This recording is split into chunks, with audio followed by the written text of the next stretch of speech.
Imaginez qu'il y a un intrus qui est caché sur votre réseau informatique, qui vous espionne depuis 10 mois. C'est un pirate informatique qui s'est infiltré par un courriel de phishing. Puis là, il lit tous vos courriels que vous recevez, que vous envoyez. Il se promène dans votre réseau, dans votre OneDrive. Il lit vos documents. Il cherche des documents dans les répertoires informatiques avec des mots de passe.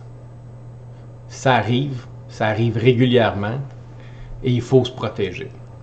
Mon nom est Jean-François Leblanc de la compagnie CyberAllié. Aujourd'hui, je vais vous expliquer pourquoi c'est important de protéger vos courriels d'entreprise, vos courriels personnels aussi, mais spécialement vos courriels d'entreprise. Les courriels, c'est la cible numéro 1 pour les cyberattaques et pour se protéger, il faut faire certaines choses. 91% des attaques commencent par un courriel et 66% des entreprises ont subi un rançongiciel en 2023. Il faut absolument mettre en place des mesures de protection. Mon nom est Jean-François Leblanc de la compagnie CyberAllié. Ça fait 3 ans que j'accompagne des entreprises. Je fais des conférences, je fais des ateliers, je fais de la formation pour les employés. J'ai 30 ans d'expérience en TI. J'ai eu 15 ans une compagnie de soutien technique et informatique pour entreprises. J'ai fait 6 ans de politique municipale et j'ai eu l'opportunité de rédiger un standard national pour la CSA, la Canadian Standard Association, avec un de mes partenaires. Et on a rédigé un document pour la protection des entreprises manufacturières qui est à peu près ça d'épais, avec des niveaux de maturité, avec des processus de contrôle. Puis je me suis dit, comment est-ce que la petite entreprise, les PME vont faire pour se protéger contre cette menace qui est vraiment sérieuse. Donc ça, c'est arrivé en 2022. Suite à ça, j'ai créé mon programme d'accompagnement pour les PME. Et depuis ce temps-là, j'accompagne des entreprises de 200 employés, des entreprises, des entrepreneurs qui sont travailleurs autonomes, des OBNL, des franchises au Québec, au Canada, etc. Donc, notre mission, c'est de protéger les entreprises contre les méchants pirates informatiques. Je vais vous poser 5 questions. Est-ce que vous êtes certain que personne lit vos courriels ou qui ont accès ou que vos mots de passe ne sont pas sur le dark web, accessibles aux pirates informatiques? Si vous n'êtes pas certain, c'est une des techniques que les pirates utilisent pour infiltrer votre réseau. Est-ce que vos sauvegardes fonctionnent vraiment? Dans la plupart des cas, on arrive suite à une attaque, on rentre dans l'entreprise, on demande au propriétaire « OK, où est-ce qu'ils sont tes sauvegardes? » C'est la première étape. On se rend compte que les sauvegardes ne fonctionnent pas depuis quelques mois. Alors là, c'est la catastrophe. C'est soit qu'on refait l'entreprise à partir de zéro, si on n'a pas de sauvegarde, ou on paye la rançon. C'est les choix qu'on a. Est-ce que vous êtes certain que vos employés utilisent des mots de passe sécurisés? C'est très important, c'est la première ligne de barrière. Les mots de passe, il faut activer l'authentification à 2 facteurs. Un mot de passe écrit sur un post-it autour d'un écran, c'est pas une bonne idée. Puis même une feuille de mot de passe en dessous d'un clavier, c'est pas une bonne idée non plus. J'en vois régulièrement. Est-ce que vos logiciels et vos systèmes sont à jour? Les mises à jour, c'est très important. Souvent, quand ils font des mises à jour, c'est pour régler des failles de sécurité qui permettent à des pirates de s'introduire dans votre réseau. Donc, un système pas à jour, c'est comme une porte grande ouverte pour les cybercriminels. C'est ce qu'ils cherchent sur le réseau, une entreprise mal protégée. Est-ce que vous avez un plan d'urgence en cas de cyberattaque? Est-ce que vous avez un plan de formation pour vos employés? Sans plan, essayez de reprendre les activités, c'est de mal travailler. Donc, c'est important de le prévoir pour être capable de le faire comme il faut. Failing to plan is a plan to fail.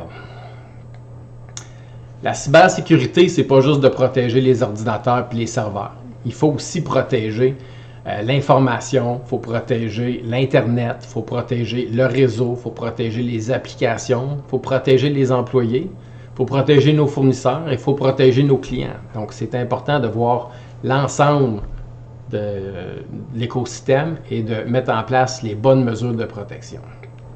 Évidemment, vous avez entendu parler de la loi 25 qui a commencé il y a quelques années, il y a 3 ans, en fait plus de 3 ans. Cette loi-là, c'est pour aider à protéger les renseignements personnels parce qu'il arrivait souvent dans le passé que les gens se faisaient pirater et qui disait ben c'est pas de ma faute, je savais pas que j'avais pas de sauvegarde, donc je savais pas que mes mots de passe étaient sur le réseau puis que mes employés n'utilisaient pas des bons mots de passe. Donc le gouvernement a dû sévir. C'est une loi qui est québécoise. Il y a une loi qui s'en vient au niveau du Canada au complet. Et si on veut faire affaire avec les États-Unis, pas les États-Unis, l'Europe, ben c'est important d'avoir fait nos devoirs. Souvent, ils vont demander ou exiger ça avant de faire affaire avec nous autres. Même chose pour les assurances ou s'il y a des transactions d'affaires dans les entreprises. Les amendes peuvent aller jusqu'à 25 millions ou 4% du chiffre d'affaires mondial. Donc, une des choses que je fais, j'aide les entreprises à comprendre la loi 25, à mettre en place des politiques, de la gouvernance et à former les employés pour être conformes à la loi 25. Quelques petites citations. La cybersécurité est l'un des enjeux les plus sérieux auxquels nous faisons face au plan de l'économie ou de la sécurité nationale. Donc ça a été dit par le ministre de la Défense. Donc oui, on est en situation vraiment critique. Il faut être capable de se protéger.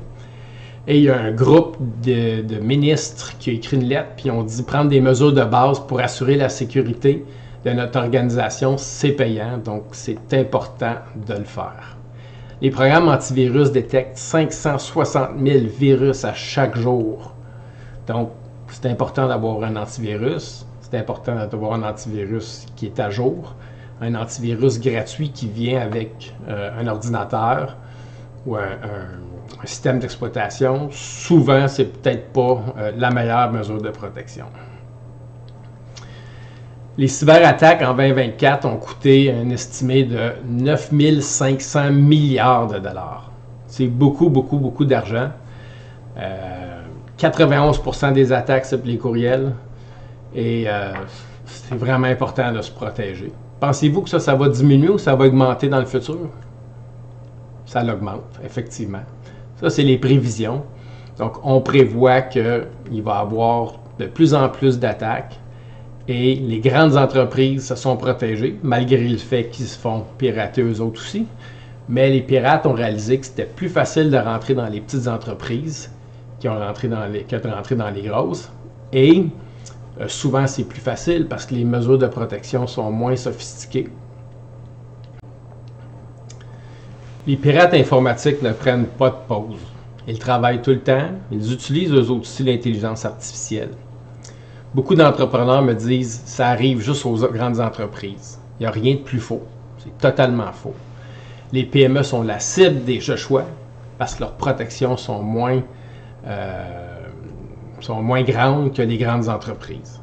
Les grandes entreprises, ça fait encore pirater beaucoup. Mais les petites entreprises sont les cibles de choix pour les pirates. Ici, je vous ai mis un lien vers un site qui recense toutes les cyberattaques. Souvent, les gens disent « ah, c'est pas au Canada, ça arrive juste aux États-Unis ». Je vais vous montrer un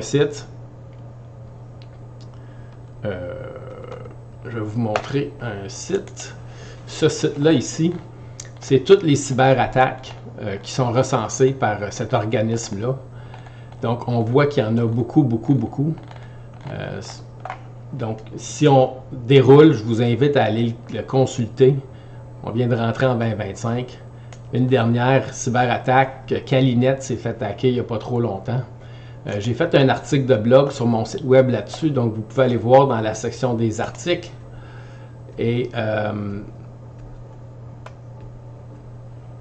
j'ai fait le blog sur Calinet, mais vous allez voir, si vous allez un petit peu plus bas, j'ai fait un article aussi sur la list of shame de la CAI. Je vous ai parlé de la loi 25 tantôt. La CAI publie une liste des personnes qui se sont faites pirater ou qui ont déclaré qu'ils s'étaient fait pirater.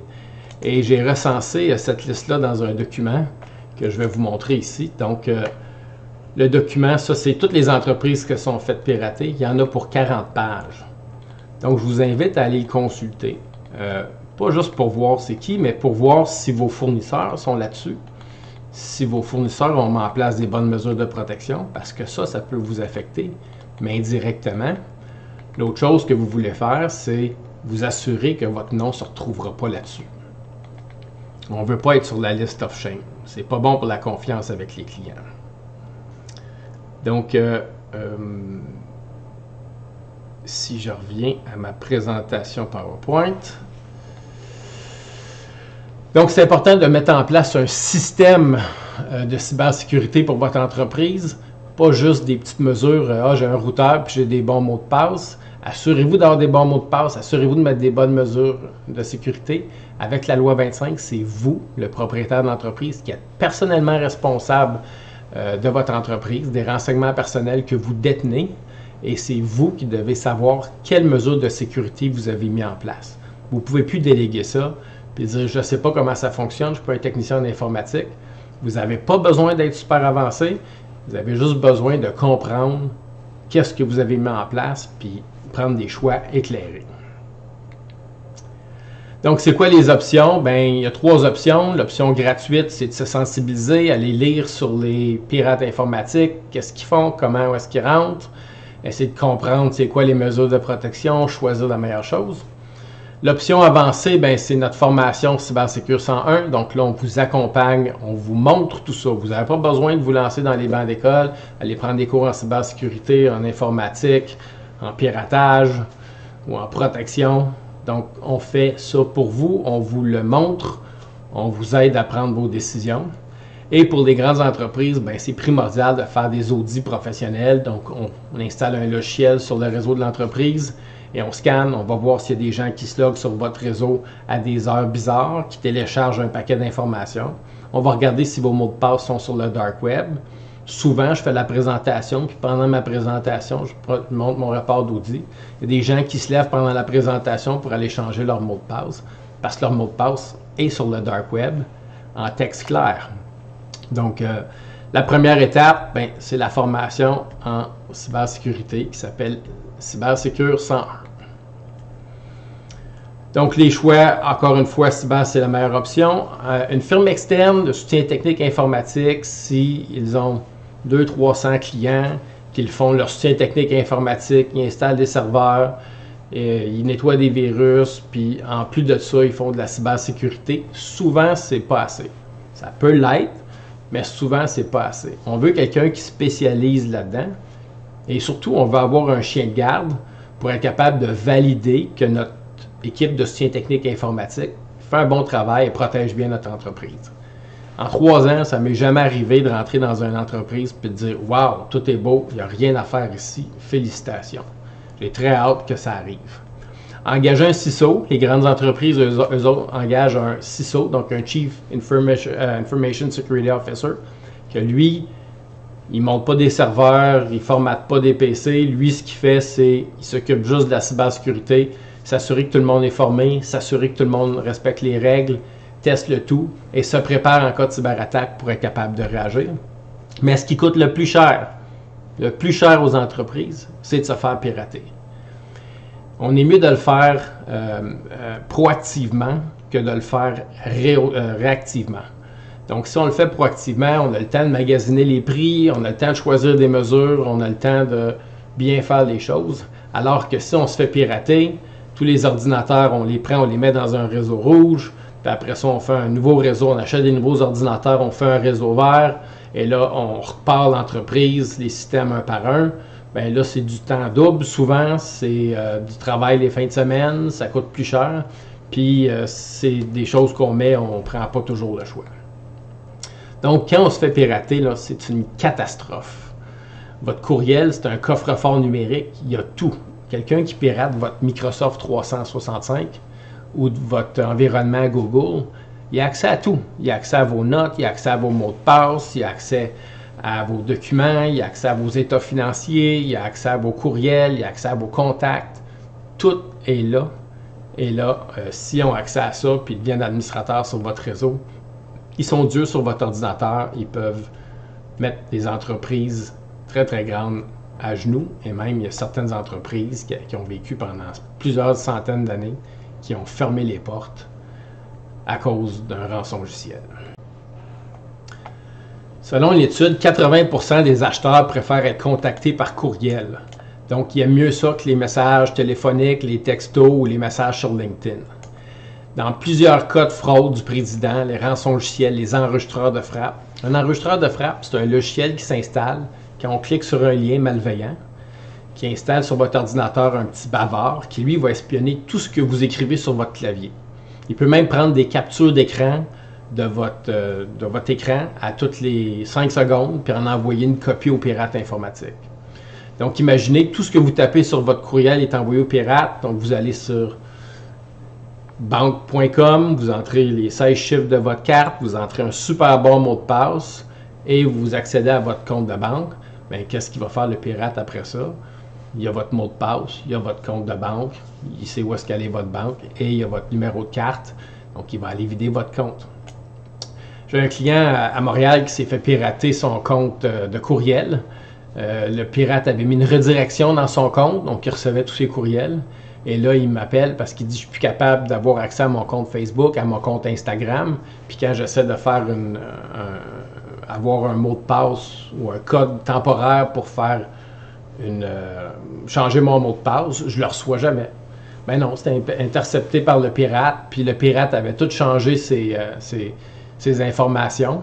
Donc, le client n'a jamais été capable de récupérer son compte Facebook, son compte Instagram.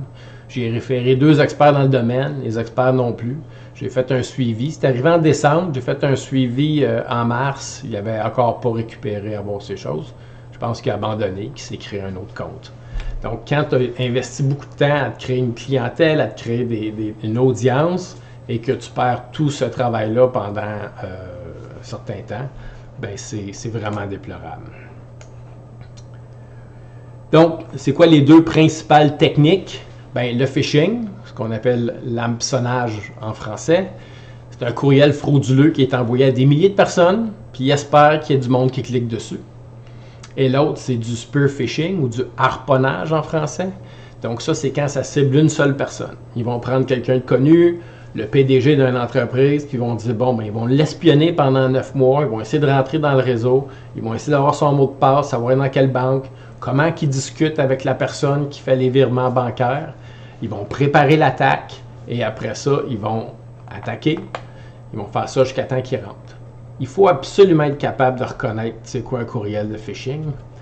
Si on envoie un courriel à 100 personnes, il y en a 23 qui vont l'ouvrir, il y en a 11 qui vont cliquer sur la pièce jointe et 6 vont le faire dans l'heure suivant sa réception. À un moment donné, il y avait un client qui s'était fait hacker et on a fait l'investigation, voir par quel ordinateur le virus avait rentré. On a trouvé que c'était l'ordinateur de Bob à comptabilité. On est allé voir Bob, on a dit, écoute, il y a 6 mois, tu as reçu un courriel qui était suspect. Il dit, ouais. T'as-tu cliqué dessus? Ouais. Tu savais que c'était un mauvais courriel? Ouais. Ben pourquoi tu ne l'as pas dit? Ben, j'étais gêné. Ben, à cause de ça, à cause de Bob, ben, il y a un pirate qui a été pendant 6 mois dans le réseau de l'entreprise à les espionner jusqu'à temps qu'il devienne administrateur. Une fois qu'il est admin, il a détruit les sauvegardes. Une fois qu'il a détruit les sauvegardes, il a mis un rançongiciel. Et là, l'entreprise était vraiment mal prise. Donc, comment reconnaître un courriel d'hameçonnage? Ben, l'expéditeur inconnu, des messages cherchant alarmants, donc ils vont avoir un sentiment d'urgence, ils vont essayer de vous faire réagir. Des pièces jointes inattendues. Souvent, je demande en entreprise, est-ce que c'est dangereux d'ouvrir un PDF? Non, non, non, un PDF, c'est juste des images. Non, non, non, il n'y a rien de plus faux. Un PDF, c'est aussi dangereux qu'ouvrir un exécutable ou un document Word ou un document Excel. Donc, c'est pas parce que c'est un PDF que c'est sécuritaire. Les fautes d'orthographe, il y en a de moins en moins dans les courriels de phishing parce qu'eux autres aussi utilisent l'intelligence artificielle. Ils vous demandent des renseignements personnels qui n'ont pas de besoin. Puis ça, il faut faire attention les entreprises aussi. Hein. Des fois, je me promène dans les entreprises puis je regarde leur formulaire quand ils rencontrent des nouveaux clients. Puis je dis, pourquoi tu demandes son numéro d'assurance sociale? Je sais pas. Tu n'as-tu de besoin? Non. Qu'est-ce que tu fais avec? On n'a pas de besoin. Pourquoi c'est là? Ben, l'ancien gérant, il a mis ça sur le formulaire. Tout ce que vous n'avez pas besoin comme information, vous ne le prenez pas. Et des hyperliens. Il faut faire vraiment attention. Il faut savoir reconnaître les hyperliens qui sont malicieux. Dans mon accompagnement, j'ai une formation là-dessus. Comment reconnaître des courriels de phishing. Donc, avez-vous appris quelque chose d'utile? Est-ce que je vous ai fait réaliser que peut-être qu'il fallait revoir la sécurité de votre entreprise? Partagez cette formation avec vos collègues entrepreneurs. Puis si vous avez des fournisseurs, si votre comptable vous envoie des mots de passe et des noms d'utilisateurs ou des états financiers dans des courriels non sécurisés, transférez-lui le vidéo ou transférez-lui le lien vers ce vidéo-là pour qu'ils prennent en place des mesures, ils mettent en place des mesures de protection pour protéger leur entreprise et leurs clients. C'est la même chose pour votre soutien technique informatique, la personne qui s'occupe de vos sauvegardes, votre info nuagie. Si les choses sont dans le nuage, puis votre nuage fait pirater, vous êtes quand même responsable. Donc, vous savez comment me rejoindre. Vous pouvez aller sur mon site web, Cyberallié, ma page Facebook, Cyberallié, ou mon LinkedIn, Cyberallié. Vous pouvez booker une formation. Protégez votre entreprise dès aujourd'hui. C'est votre mission. Ça commence maintenant. Partagez cette vidéo le plus possible, s'il vous plaît. En cybersécurité, c'est plus une question de si vous serez attaqué, mais c'est une question de quand. Soyez prêts, soyez protégés, s'il vous plaît. Merci.